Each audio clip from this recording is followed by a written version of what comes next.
সময়ের সঙ্গে পাল্লা দিয়ে বাড়ছে ইরান ইসরায়েলের পাল্টাপাল্টি হামলার ভয়াবহতা। অশান্ত হয়ে উঠছে মধ্যপ্রাচ্য, উদ্বেগ আর উৎকণ্ঠায় পুরো বিশ্ব।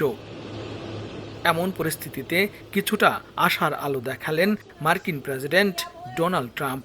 এবার ইরান ইসরায়েলের সংঘাত বন্ধ ও শান্তি প্রতিষ্ঠার আশাবাদ ব্যক্ত করলেন তিনি। রোববার সামাজিক যোগাযোগ মাধ্যম ট্রুথ সোশ্যালে এক পোস্টে তিনি বলেন, ইরান ও ইসরায়েলের উচিত একটি চুক্তিতে পৌঁছানো এবং তা হবেই।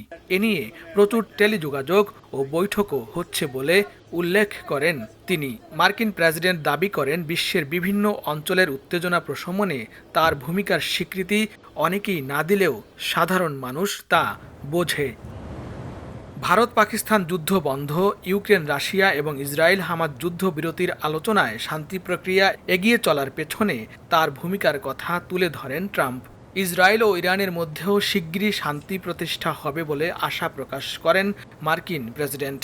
ইরান ইসরায়েলের সংঘাত সহজেই শেষ করার দাবি করে তেহরানকে সতর্ক করে ট্রাম্প বলেন, যুক্তরাষ্ট্রকে লক্ষ্যবস্তু বানালে তার চরম পরিণতি ভোগ করতে হবে।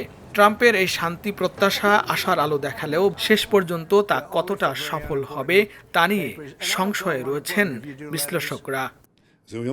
ফক্স নিউজের এক সাক্ষাৎকারে ট্রাম্পের মন্তব্য নিয়ে ইসরায়েলের প্রধানমন্ত্রী বিনিয়ামিন নেতানিয়াহুকে প্রশ্ন করা হলে তিনি বলেন, প্রেসিডেন্ট ট্রাম্পের চাওয়া পূরণ, অর্থাৎ ইরানের পরমাণু কর্মসূচি পুরোপুরি প্রত্যাহার হলেই চুক্তি অর্থবহ হবে।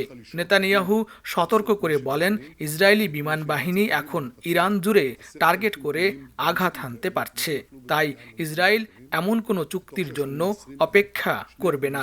সাক্ষাৎকারে নেতানিয়াহু একাধিকবার ট্রাম্পের প্রশংসা করে বলেন, তারা সম্পূর্ণ সমন্বিতভাবে কাজ করছেন। যদিও ট্রাম্পের দাবি, যুক্তরাষ্ট্র এই সংঘাতে সরাসরি জড়িত নয়।